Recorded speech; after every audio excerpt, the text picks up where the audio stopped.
समुद्र मंथन और उससे जुड़ी कहानियाँ हमेशा से ही सभी को आकर्षित करती हैं। कहा जाता है कि यह रोचक घटना बिहार के बांका में घटित हुई थी। बांका के मंदार पर्वत के पास पापहारणी तालाब समुद्र मंथन का गवाह बना था। विष्णु पुराण से समुद्र मंथन के बारे में जानकारी मिलती है। दरअसल महर्षि दुर्वासा के श्राप के कारण स्वर्गलोक धन वैभव और ऐश्वर्य विहीन हो गया था। इस विकट परिस्थिति में स्वर्गलोक के सभी देवता परेशान हो गए और वे समाधान खोजते खोजते भगवान विष्णु के पास गए। भगवान विष्णु ने उपाय सुझाया। उनका मत था कि असुरों के साथ देवताओं को समुद्र मंथन करना चाहिए। इससे अमृत निकलेगा जिसे सभी देवता ग्रहण करके फिर से अमर हो जाएंगे। असुरों, वासुकी नाग और मंदार पर्वत की सहायता से देवताओं ने समुद्र मंथन किया।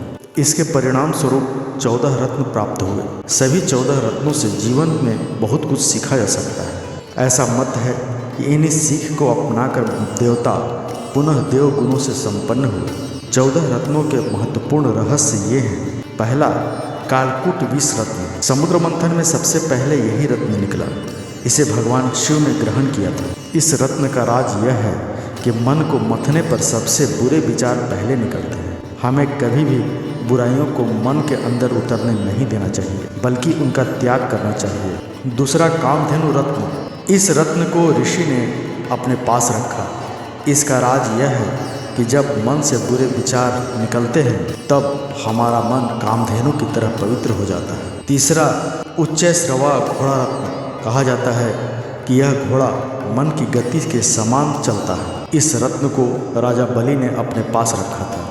इस रत्न का राज यह है कि जब भी मन भटकता है बुराइयों से लैस हो जाता है। चौथा है ऐरावत हाथी रत्न। इस रत्न को भगवान इंद्र ने अपने पास रखा। इसका राज यह है कि जब मन बुराइयों से दूर होगा तभी बुद्धि शुद्ध होगी, उजाले से चमकेगी।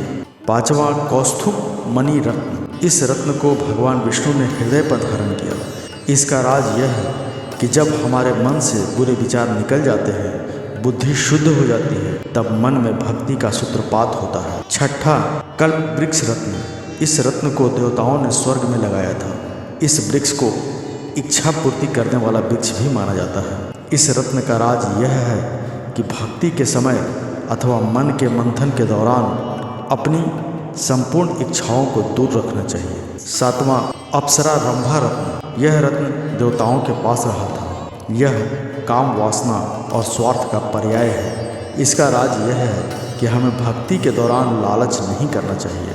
आठवां, देवी लक्ष्मी रत्न। इस रत्न को देवता, ऋषि और दानव सभी अपने पास रखना चाहते थे, किंतु लक्ष्मी जी ने भगवान विष्णु के पास रहना स्वीकार किया, जिसका अर्थ यह है कि धन उन लोगों के पास जाता है जो कर्म करना जानते हैं। नवां, वारुणी देवी रत्न। वारुणी का अर्थ मदिरा होता है। इसको दानवों ने ग्रहण किया था। इसका राज यह है कि नशा करने वाला बुराई से दब जाता है। 10वां, चंद्रमा रत्न। इसे भगवान शंकर ने मस्तक पर धारण किया था। इसका सार यह है कि जब हमारा मन सभी बुराइयों से मुक्त हो जाता है तब हमें शांति महसूस होती है।